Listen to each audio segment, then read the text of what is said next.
Hey everyone, welcome to another edition of Anatomy of a Goal. I'm Greg Lalas, editor-in-chief of MLSsoccer.com.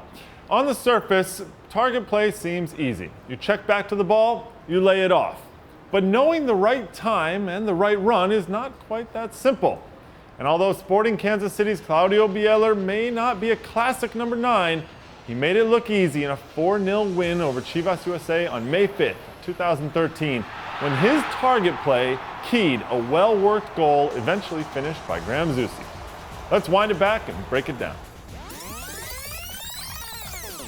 Now before we get going with this dissection, it's important to note that Chivas USA were playing with 10 men at this point. Still, that doesn't mean that there isn't work to do to break down the defense.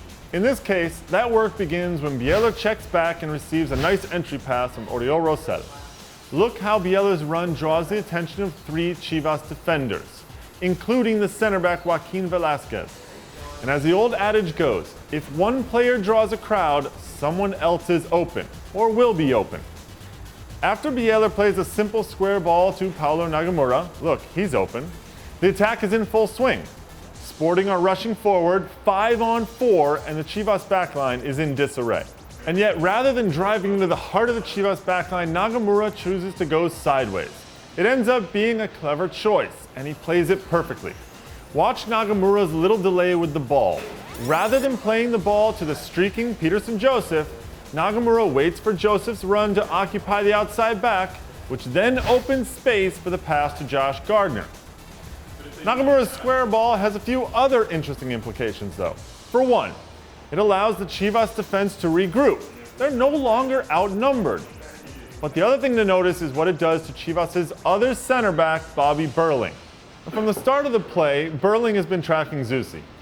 But when that ball goes wide, he loses his concentration for a split second. That's all it takes. He takes a little stutter step as if he might hold the offside line rather than continue to drop back and cover Zusi.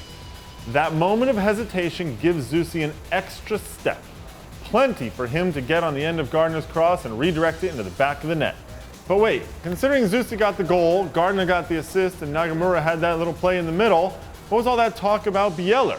Well, that's the thing about goals. Let's look at it one more time. Every goal has a beginning, a middle, and an end. But you're never going to get to the finish unless you start. That's it for this episode of Anatomy of a Goal. Join me again next time when we'll wind it back and break it down.